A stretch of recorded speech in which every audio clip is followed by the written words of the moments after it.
Татар халкында элек-электән үк зиратларны, каберләрен тәртиптә тоту гадәте изге эш буларак сакланып килгән. Күренекле каләм иясе дә үлгәннәрнең каберен бел, исемнәрнең кадерен бел дип язып калдырган бит. Бу көннәрдә бер төркем яшьләр шәһәребезнең Репина урамында урнашкан мөселман зиратына юл алды. Максатлары изге Корбан ае көннәрендә зират капкасына элмә такта илү. Мы весной тут делали уборку, субботник, как некоторые мы уже помнят, и тогда мы еще не успели табличку сделать, и отложили на потом, и вот только сейчас организовались, собрались, сделали табличку, заказали, и вот сегодня уже прикрепили. Мы установку таблички приурочили к священному мусульманскому празднику Курбан-Байраму.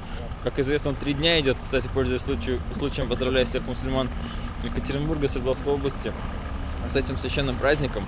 Ну, так вот, приурочили к этому празднику, и вот сегодня он как раз заканчивается. Поэтому, чтобы в рамках праздника уложиться, мы решили именно сегодня установить табличку. Кроме того, заканчивается год, чтобы долги в этом году не оставлять, и решили вот до конца года это сделать.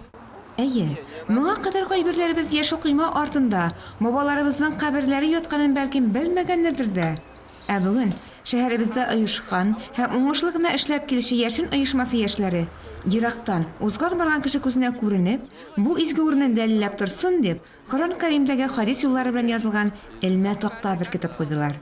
Бу изге һәм җаваплы эшне башкарганда яшьләребезгә рәхмәт әйтеп китүчеләр дә күп булды.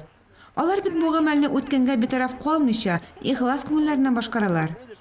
Я очень рад, что идет, как говорится, поминание предков, своих родных. Лично я такого мнения, что нужно сейчас придавать реальной жизни огромное значение и смотреть на проблемы сейчасшние, потому что прошлое уже не вернешь, а боли в этой жизни еще остаются много. Воле Всевышнего Аллах сказал, как? Я приказал вам делать добро. Если приказывает Всевышний, и тот, кто не делает добро, он уже оказывается вне закона Всевышнего. Яхшылык җирдә ятып калмас ди халык мәкале. Һәркем, һәр милләт үзенең үткәнен белергә, тарихын хөрмәтләргә тиеш. Әлбәттә, яшь буын вәкилләре урынлы һәм нәтиҗәле эшләр башкаралар.